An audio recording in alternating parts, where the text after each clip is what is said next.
Good evening to you, Maria. Thanks for your time. Good evening. So the cost of living, this must be something that all your constituents are talking to you about at the moment. Yeah, absolutely. And they have been for a little while now. And that is why when the Chancellor announced some initial help earlier in the year, whether that was with the council tax rebate of £150, which most people are now getting from their local councils, or the cut in 5p in fuel duty, it was pretty apparent quite quickly that they felt that wasn't enough. And so as constituency MPs, we have been meeting with the Chancellor to feed that back over the last few weeks. So we're really pleased that these further announcements will make a difference. Well, the Lib Dems and Labour suggested this a couple of months ago. So why didn't the government do it then? So this is a very different scheme to what they were suggesting. The Shadow Chancellor, when she was at the dispatch box only last week, admitted that their scheme would only give every household £100 in a year. This is a different scheme, and it crucially, for those energy companies that are going to invest in our energy supply, which is crucial to bringing costs down in the medium to long term, they will be enabled to do that. But those that don't invest in our energy supplies will have to contribute to the funds that pay for the measures the Chancellor announced today.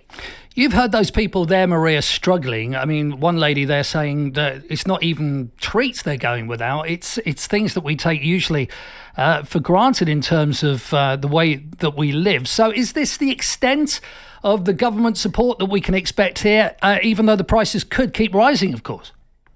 Well, I think the Chancellor has shown during the pandemic he's very nimble on his feet when it comes to helping, whether it's individuals, families or businesses. So he will be keeping a very watchful eye on this. And I think our next kind of crunch point is around the October time, when the current energy price cap will go up again. And the energy price cap, saves on average each household, as high as the bills are, about £700 a year. And we cap that price, but it often has to then go up if the global prices have gone up.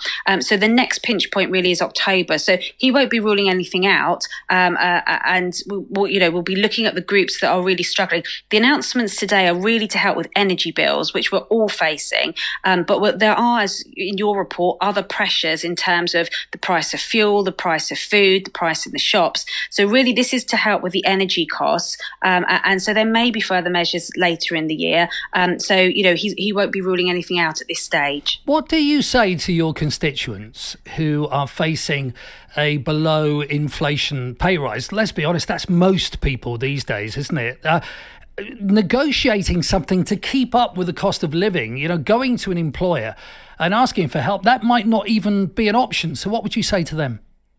Yeah, and we're mindful of that, and we also know that pay can be a factor in increasing inflation even further. So it can become a bit of a vicious circle. So if people get bigger pay rises, it adds to the inflation costs, and costs just keep spiraling out of control. And we know those lessons, from the 70s, for example. So that is why the Chancellor is putting in some specific measures, because he recognises that people won't be able to get the pay rises to match inflation.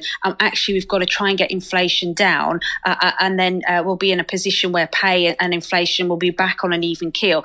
And that's also why he's made the announcements today for pensioners who are also on a fixed income and haven't got that ability to earn more money, but are facing the huge rise in costs. So it's a very difficult balance, because sometimes if you're put in certain measures, they can actually make the overall situation worse rather than better.